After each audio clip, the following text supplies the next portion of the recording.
I'm Patricia Van Skyke, Director of the Lloyd Library and Museum in Cincinnati, Ohio. I'd like to welcome you to Ohio Native Plants, Medicinally Speaking, with Carol Mundy. The Lloyd Library and Museum was founded more than 140 years ago by the Lloyd brothers, three pharmacists who worked in the field of nature-based medicine. This program bridges two very important themes that have been part of the Lloyd Library's history: plants, especially those native to a given area, and the healing power of plants. While the Lloyd brothers delved into those topics more than a century ago, they are still highly relevant today. Today's program looks at a history of a sampling of Ohio's native plants and their roles in providing medicine then and now, as well as their poisonous aspects. We're presenting this lecture in conjunction with our exhibition, Pick Your Poison, which is on display the summer of 2024. Our presenter, naturalist, writer, radio and podcast host, Carol Mundy, taught for the University of Cincinnati and the Hamilton County Park District, leading classes on urban wildlife issues, native plants, weed identification, and the historical uses of plants. Carol is the recipient of the Citation for Horticulture Education from the Ohio Garden Club and a longtime host of a weekly radio program, Outdoor Life, on WMKV radio in Cincinnati. Please join me in welcoming Carol Mundy.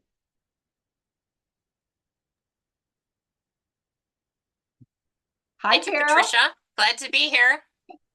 I'm glad we have a chance to record this so other folks can see it who weren't able to be at the live lecture. All right, why don't we go ahead and get started?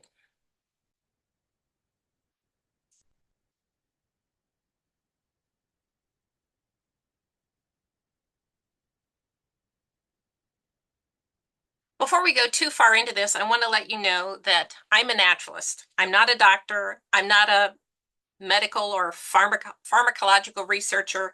I'm a conduit. Basically, I'm bringing the word to you. I've done the research. I'm trying to put it into terms that we can all understand. We want to learn about these plants and how they might have been used or are being used in combating disease. Some of the information presented here comes from oral history, some from written history, some based on the most current research that has been published.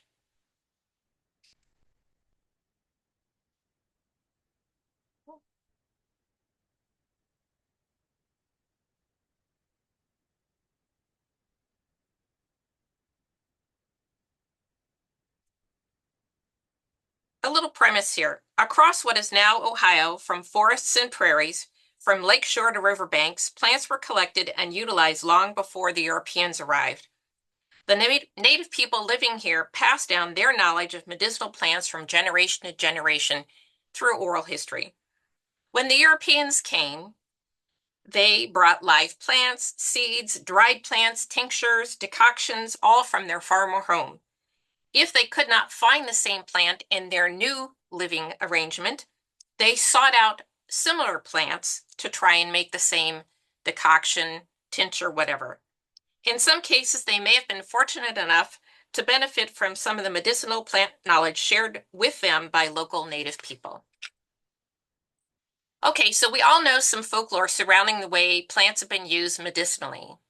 As plants have been, methods have become more scientific and chemists were able to synthesize chemical compounds found in the wild plants, the medical community started to turn away from the historical use of these plants.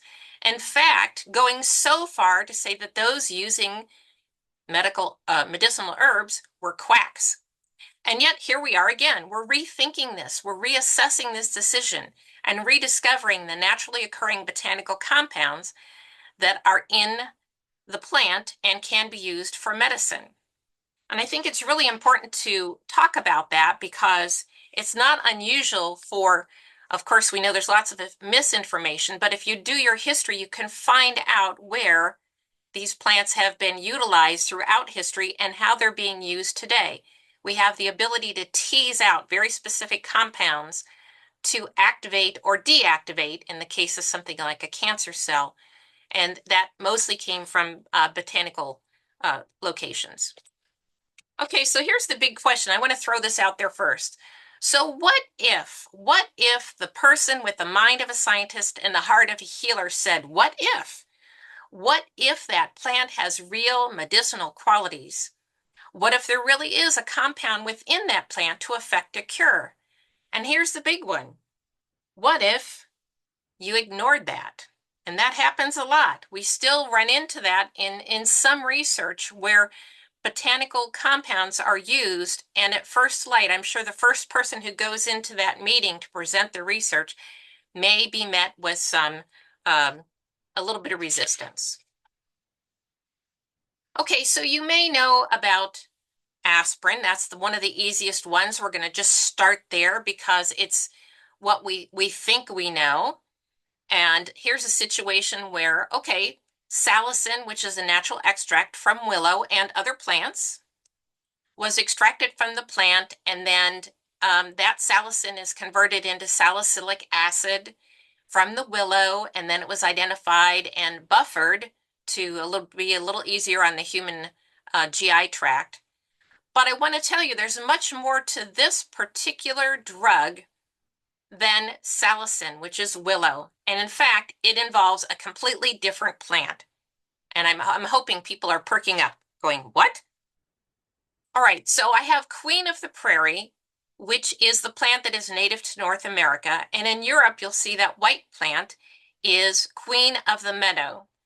Today, their name is Filipendula almeria, and Filipendula rubra is the Native American, United States version of the plant. But these existed in Europe, and this was the plant. So the chemist, you see the name there, Felix Hoffman, was working for the Bayer Corporation. And at that time, Bayer was not in the drug company. They were not a drug company. They were in the work of separating chemicals to be used for dyeing fibers and materials. So we're talking about cloth. They were looking for ways to utilize basically the cast-off chemicals. And willow was used a lot in that particular process. So willow had been also used as a tea to reduce pain, reduce fever, and so they put the chemists on that. But what they found, and the easier way for this particular chemist, was to isolate it out of that Queen of the Meadow. So now we have Queen of the Meadow in Europe, and the Native American plant here in North America, that is Queen of the Prairie. So here we have basically two almost identical, chemically speaking, plants on two different parts of the world. And you'll notice that the genus has changed, and that's important because we're going to talk about that here in a minute. So it had been Spirea. It's now known as Filipendula. There's a beautiful picture of what Queen of the Prairie looks like when it's blooming. It's about 5 feet tall. It can have these beautiful, bright pink, like cotton candy heads. Technically, it is edible, but I will tell you it's very bitter because it contains salicin. Salicin is a natural phytohormone, and it does two things in a plant. It does, the first thing is that if a plant is eaten, so whether it's a deer or something else, chewing on that plant, the plant sends off the alarm, and it sends this salicin, which is then converted to salicylic acid, and it's very bitter. And so now the animal that's eating that doesn't like the way that it tastes. The second thing that salicin does within the plant is it stimulates the new growth. So when the plant has been challenged, picked, and that could be simple as you picking bits of leaves on an herb that you intend to put in your dinner, the plant will respond by sending new, fresh growth. So here's Queen of the Prairie, and the white one that was in Europe was called Queen of the Meadow. I don't advise eating this. It's very, very bitter. Just leave it for the pollinators. So let's go back to willow for just a few minutes. Willow has been around since the beginning of time. For more than 4,000 years, willow has been used, whether they chewed on the twigs, whether they created a tea from the bark or the leaves. It was used in so many different cultures across the world. It was recognized by the Royal Society in England in the mid-1700s for its fever and pain-reducing properties. And the chemists, as I said, there were more than just the Bayer Company working to get to this production. The word was out. They were trying to basically get to the finish line with this product. And the Bayer Company, working on that, created this. As I said, it started as salicylic acid. And while it worked in the human body, it really took its toll on our gastrointestinal tract. So basically upset stomach and so on. So they needed to buffer that. They needed to protect that chemical, and they were able to synthesize salicylic acid into acetylsalicylic acid. So now you have a product that started with a plant, but then became a chemical cocktail, if you will, a little bit removed from the original plant, salicin. And so as this came into being, now you have A, which stands for acetyl in the acetylsalicylic. Acetyl is the A. SPIR for spirea, the original name of the plant, and the IN, noted in Bayer's history, is that that was written as a way to make it easy to pronounce this drug. It was easy to say, it was easy to find, and this plant remains today, or this particular product remains today, as one of the most essential medicines identified by the World Health Organization. So here we have black willow, which if you go around greater Cincinnati, anywhere basically in North America, you're going to find a willow species, especially if you're around a little ditch near a lakefront that has maybe the dam behind it. But any little wet spot, you will be able to find willow. Now, salicin also occurs in other plants. And so you have something like poplars, aspens, cottonwoods, that type of thing, but also in food that you're eating every day. And it's probably news to you, but things like broccoli, cauliflower, spinach, zucchini, eggplants, peppers, legumes such as lentils and other beans, coffee and tea, beer, buckwheat, oat, corn. I mean, the list is quite large. So even though willow and then Filipendula or spirea were used in the past, this is a naturally occurring phytohormone, a plant hormone that protects the plant from being eaten and stimulates growth. Let's talk about pokeweed, because this is one of those plants that unfortunately people love to hate. This plant has people upset because it looks very weedy, and it can be one of those situations where maybe someone has told you you needed to remove that from your yard because it is quite large. It is quite a specimen of sorts. The one in the picture there on the screen happened to be in my front yard years ago. It topped out at about 8 feet. And you can imagine I probably got some looks regarding that plant. And while this plant has been used for many, many years by both the Native Americans, alternative medicine practitioners, and many people who were eating this plant, I want to let you know that the research on the compounds of this have shown that we really have to be very, very careful. The USDA considers this a poisonous plant, stating no parts should be consumed.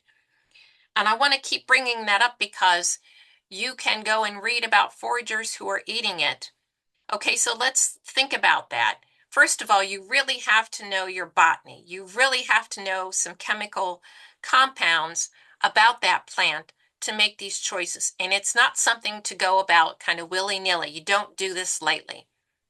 Within that plant, you've got a couple of opportunities, they say, for being able to eat it. You could eat the shoot as it's emerging. You don't eat the adult plant. But here's the situation: as it's coming up, you're collecting it, and you have to boil it and throw the water away, boil it and throw the water away a few different times. And my feeling is that's just too much of a margin of error. And that does occur where people have still gotten sick or poisoned themselves by consuming these because they didn't have the right information. The other part of that plant, the fruit, technically the berry is eaten, but the seed is not. Now, how are you going to separate those things out? Could you make a pokeberry pie? Yes. Are you going to be fully confident that you removed absolutely every single seed? You can kind of see where I'm going with this. And I think it's really important to understand that, yes, even on that picture, there is a Lloyd product that has pokeweed that was used at the time. Again, it was collected under a very strict regimen. The pharmacists were preparing it in a very strict, orderly fashion, and they were giving you instructions from a doctor about how to use it. It wasn't just somebody going out and picking a weed. This particular plant, it does provide food for wildlife, and I will always be on the side for wildlife to go ahead and use that. And I will have a few pokeweeds around. I'm not consuming them. I'm allowing them to be there for wildlife. This plant contains both saponins and glycosides, and that really needs to make your ears perk up because those two things can cause hemolysis of red blood cells. And when something like that starts to happen, it breaks down, and that really makes quite an issue. Many people have ended up in the hospital, and I have a case study from a number of years ago where a group of kids and their camp counselors, this is up in New Jersey at a summer camp, they decided to go on a foraging as part of the camp. Now they followed the directions that were given in an edibles book. However, as I said, the margin for error on this is just really wide, and I don't recommend it at all. So in this time period, there were 50-some people involved in this incident where they collected the shoots, they boiled them, they threw the water away, and did that a few more times, and they served this poke salad. This particular plant caused poisoning where more than half of the group ended up being sent to the hospital. Some of them had to be kept overnight for a few days because the vomiting and diarrhea and so on were just so strong by consuming this plant. And in most cases, what they documented in that particular incident is that the students, the youngsters, had only consumed a couple teaspoons of the cooked plant. So again, my advice to you is respect these plants and really do your background. I'm not here to promote the use of these plants or to tell you to go out and eat them. I'm just trying to share some of this great information that's out there. Let's talk about something a little more positive. Let's talk about the wild geranium. The wild geranium seen here on the screen, beautiful kind of a pink purple flower, wonderful spring wildflower, comes up at about knee high. In fact, the picture of the multi blooms had been part of my front yard a few years ago. This is a plant that has been used, again, in many areas across the United States. It was used as a decoction to rinse for mouth sores. It was applied to the mouth of a child that might have had thrush. Thrush is a fungal disease that often affects the very young, right at the top of the mouth in that soft palate. It was found that Native Americans in some cases had chewed the root of the wild geranium and applied that to the navel of the newborn to promote healing. And what chemistry has found that this does have an astringent property. So it was causing that little bit of skin and blood vessel to dry up, which is exactly what you want to do on the navel of a newborn. It's considered hemostatic, or you think about the way you used a styptic pencil. That wild geranium was used in that manner as well. It was also used for washing other parts of the body that may have had infection going on. And even though the leaves and flowers are considered edible, the same thing with the root, it's really very important that you do your homework before you decide you're going to use any of these compounds. The other thing I want to caution is that the information I'm giving you today, as I said, I'm not telling you to go out and use these. I'm telling you about the way they have been used. If you choose to use these, I would absolutely let your regular doctor know, because there are some cases where drugs can interact with these. Even though they're natural products, they're still a drug. Here are a few off-the-shelf products that are easily found These are from the wild geranium. The one on the upper portion that has that little squeeze top, that one was used topically to treat skin wounds and rashes. If you're buying a product like that, it should not be the absolute essential oil.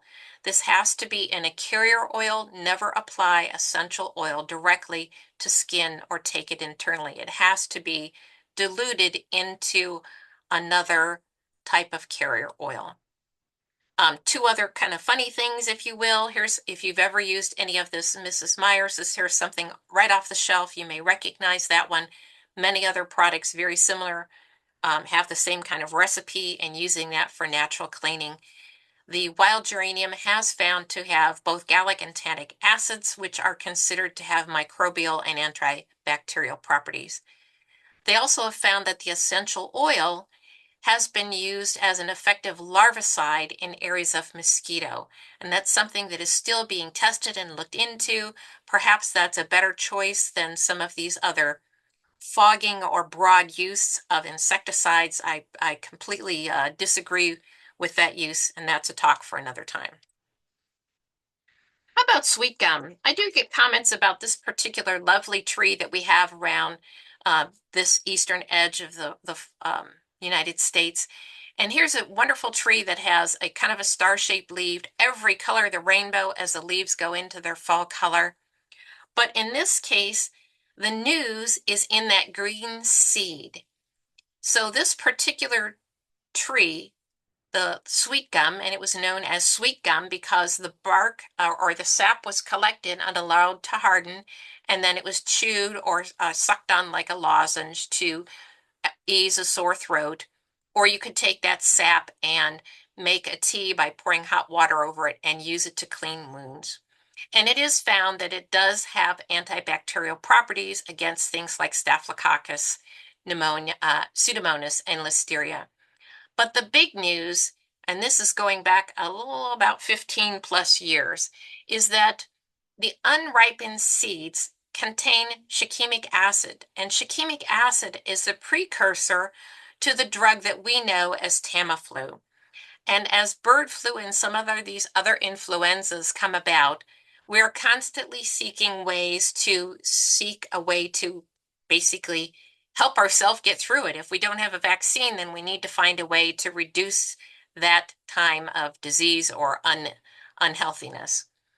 So they were collecting the unripened seeds, those green gumballs, if you will. Some people aren't happy when they fall across their yard, but they were basically digesting those and teasing out that shikimic acid, which then became the main ingredient to become what you know as Tamiflu. Now, they went on to find that they could also get this out of star anise seeds, and I guess that was a little easier production. They're not using, now that they have synthesized, they're not using the sweet gum, but I really think it's important to know that that's where it started.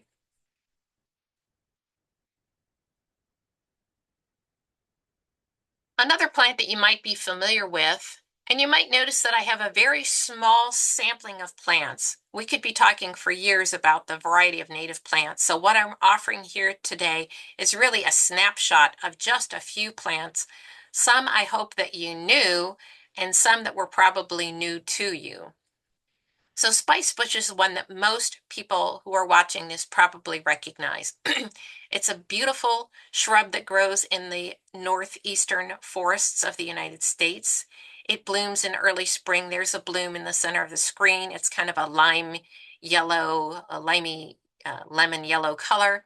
It has a nice fragrant not quite menthol, but a spicy scent to it. Small flowers, but amazingly, the bees in the beginning of the season are able to find their way to that plant. Then as the leaves come on, you might have things like spicebush swallowtail butterfly. Again, I'm always gearing towards things, towards wildlife. And finally, we have these beautiful red berries, which humans, of course, may use, but also every other wildlife in your yard will go for the red berries. If you look at the way that it had been used previously, they were collecting the leaves to reduce that feeling of fever It also could ease some colic in a baby. A baby having colic is a situation where there is a lot of gas, and that's often in response to the way the baby is consuming milk. Tea was used from or made from the bark as a worm expeller. Yes, that still happens in today's world. We just don't talk about it very much. And crushed leaves were rubbed on the skin to repel insects. I will tell you that the crushed leaves have a very wonderful aromatic scent. I don't know about keeping bugs away. As you can see, you used to be able to just walk in and buy some of these things at your local apothecary shop or drugstore, chemists. You could go in and say, you know, I need 2 ounces of spice bush leaves or 2 ounces of spice bush berries. Spice bush has been used as flavoring. It can be used, you got to make sure that the berries are completely dried. But it also has been found that within the plant, so I believe they are taking that from the leaves itself, is that this is showing a resistance to some different types of bacteria. It has a high phenolic content, so that can also be considered an antiseptic or an antimicrobial use in that way as well. So spice bush, again, I'm always looking for something to put out there for wildlife, and that is a pretty important one. New research from a compound extracted from the fresh berries is being shown to have activity to reduce cells, human carcinoma cells, a lung carcinoma, and that's A549, and an MCF7 breast carcinoma. So they're in testing. And that's part of the reason for this talk, is that today, with the science behind them, they can take the compound directly extracted from the plant and tease out these very specific chemicals for testing. We didn't have that ability to do that if we went back 50 or so years ago. Today we can. And then once we can figure that out, if we need to, we can synthesize that chemical and use it to fight cancer or whatever the case might be.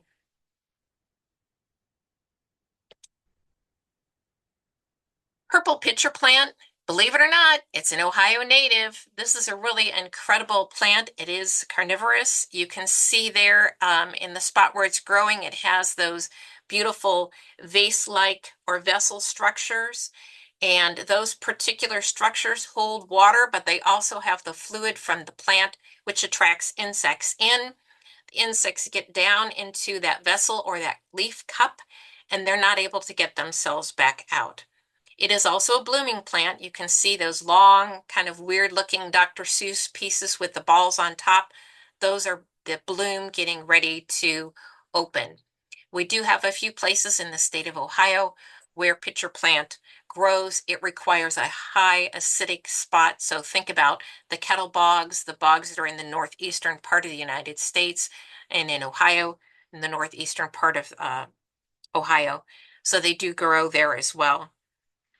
This particular one, the Native Americans, in their fight against smallpox, which Europeans unfortunately brought to the United States, the Native American people were trying many different types of treatments.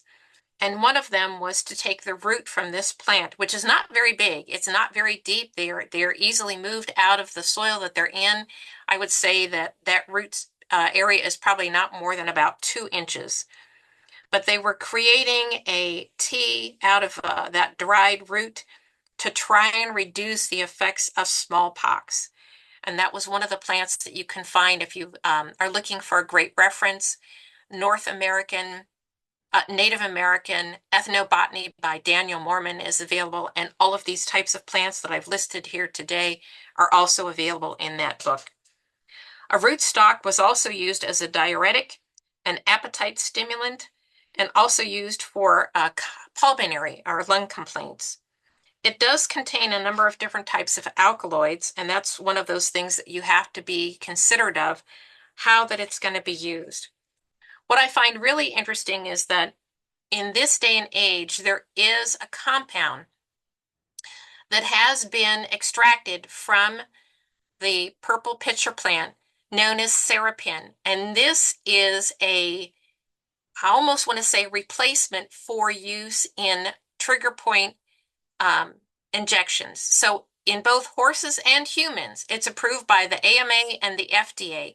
So if you have had say a steroid injection for relief of pain in the trigger point area of the back or the hip, here is a product that is being used. I've seen more information about the way that it's used in the equine practices than in humans, but the idea is that it's not a cortisone product, which you can only have so much of. This one doesn't have the same buildup effect or damage because it's not a cortisone. So that's one of those things to keep in mind as well. Here's one that you probably have seen if you're walking in your neighborhood on the edge of a planting, perhaps near a public piece of property. We call this northern white cedar. It's not white and it's not a cedar. You might know it as arborvitae. It's used a lot in landscaping. It's pretty easily found, especially in the northeastern part of the United States. The Lloyd brothers also used this. Thuja was one of the compounds that they extracted out of the leaves, and that was used as an antiseptic wash or to reduce swollen lymph nodes and the reduction of proud flesh. Proud flesh doesn't happen very often in humans. It's more often in horses, and that is occurring when a wound is trying to heal, but the body has sent a little too much healing activity. And so now you have this extra blood-rich tissue that is coming around instead of it quietly granulating and covering over to a small scar. And in the case of that proud flesh, you want to reduce that. You want to give that plant or that tissue, human or horse tissue, you want to give the message to basically slow down and stop kind of overgrowing. And that's one of the ways that the thuja oil was used. It is still used today in certain products for wart control. Wart control has again, it's sending that message. It's doing two things. When you're using that, it is reducing the body's reaction. So it's slowing down the growth of that tissue. But we know that warts are caused through a virus, and so it also is reducing the effect of that virus. If you so choose to use it, you absolutely need to check with your own doctor and make sure what you're using is from a reliable source. There's another product on the screen that you may have used in the past. Over-the-counter, pain relieving, Absorbing Junior, and there are many other products that are also out there that were used topically. In other words, you're rubbing on the top of your skin. So it could have been, a sore elbow or a knee or a foot that was sore. And that might have been one of the compounds that was mixed together with menthol and camphor and then applied topically to give you some relief. Basically, what that does is it's tricking the nerves of your skin to relax a little bit instead of sending all of the pain messages.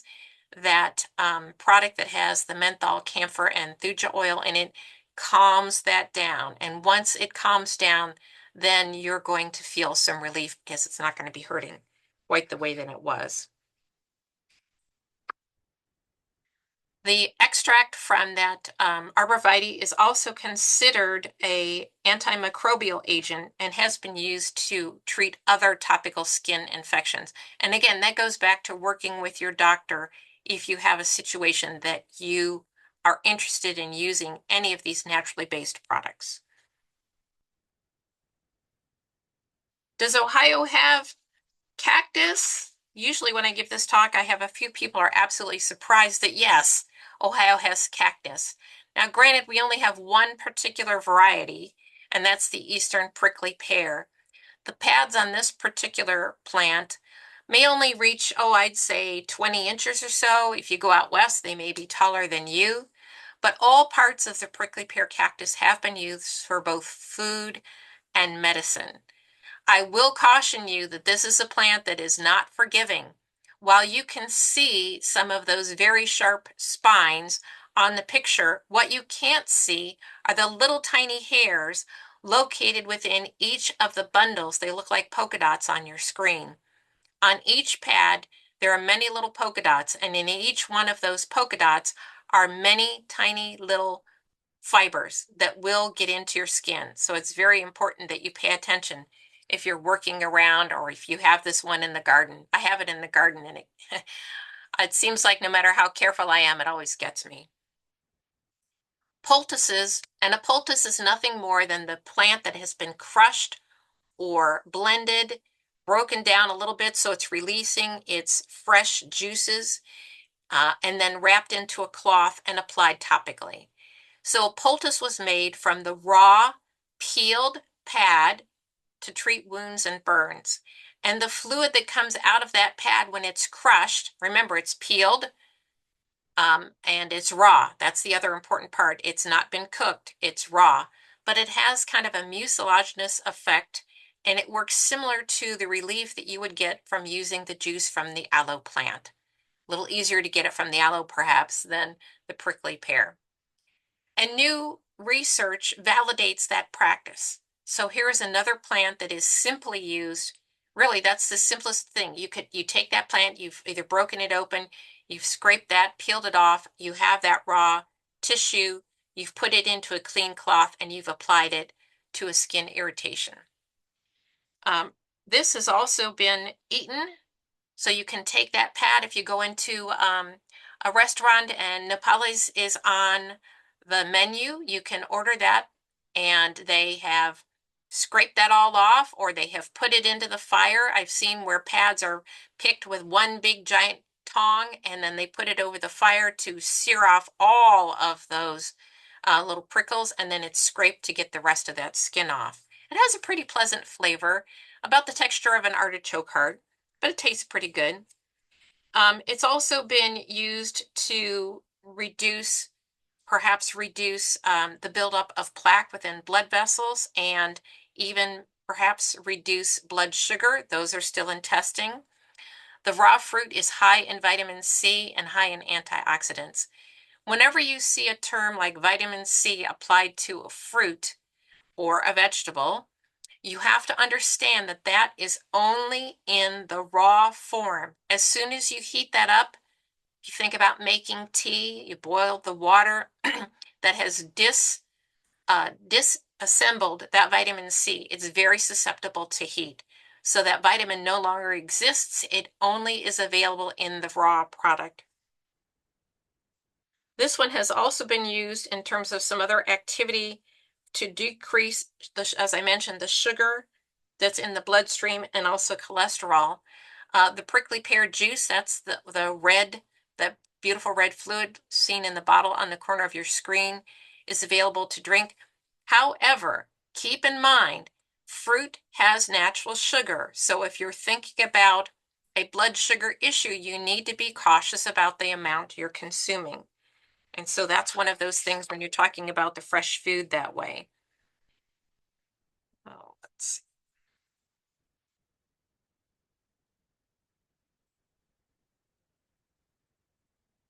I want to talk about milkweeds. This has been a big issue for me. So here's the first one that almost everybody knows.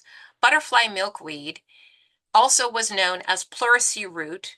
If you have to go back, back in time, if you're doing reading, historical reading, you're looking at old texts, Madeira Medicas may list it as pleurisy root.